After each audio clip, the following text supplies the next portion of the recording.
So in this video I'm going to show you how I do a basic edit. I'm going to use a portrait in this example, but you could equally use this on a product shot or a landscape or just any type of picture. What I will do generally to start off with is I'll crop the image. You don't have to do this first. I tend to though. I'm going to change the crop size to 4:5 because I do a lot of stuff for Instagram and that's the best crop to use on Instagram. I'm using this grid line here, lining it up with the eyes. That's a rule of thirds composition where you put points of interest on these lines or the intersecting points. I'm going to hit return and here's my starting point. I will then look at these sliders right at the top. I've got exposure, contrast, highlights, shadows, whites, blacks. These are basically ways of changing the brightness. Exposure will change the brightness of the whole image. Contrast, well, you know what contrast is. Highlights will enable me to raise just the bright areas. Shadows will allow me to raise the shadows and make the shadows brighter or darker. I'm going to make them darker for this image because I want a sort of a moody, high contrasty image. And whites and blacks, a similar sort of story. And you notice that these changes are being made to the image as a whole. That's the main idea behind a basic edit, is that whatever you change in this part, the change is made to the whole image. I'm not singling out, say, the eyes or the mouth. I'm changing the whole image. I'll usually then look at the color temperature. The temperature on this one, there's a slight yellowy hue to the skin, which isn't quite natural. So for this one, I'm just going to lower the temperature so it looks a bit more normal. I'm not going to do anything with tint or vibrance or saturation because I like the colors where they are, but if you wanted a more vibrant image, that's how you'd go about it.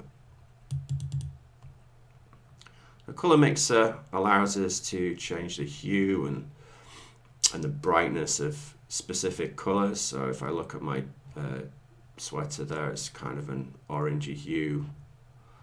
So if I went into the orange there, I could change that hue, bring it more red, or take it more towards green.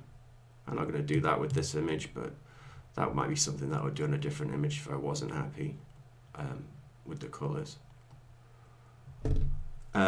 Vignette is something I'll usually use. That's where we darken the edges of a picture. I'll show you an extreme example. If you can notice it like that, then you've generally gone too far. So I'm going to put that at about, we'll go -17 on this one. Clarity, I'll show you what that does. It's not something you want to use too heavily on portraits for that reason. It's very aging. Texture, likewise. These are things that I'll use more with pictures of inanimate objects. What I will do is make the image sharper. So I'm going to go down to sharpening. And I start off by hitting Alt on my keyboard and dragging this masking along. And I really just want to sharpen the edges. So I leave it so that I just see the edges that I want sharpened. And I go up to the sharpen tool and I'll drag that all the way up. I'll just zoom in if I can, and I'll show you the before. That's the before and that's the after, and hopefully you can see that the image is sharper. And that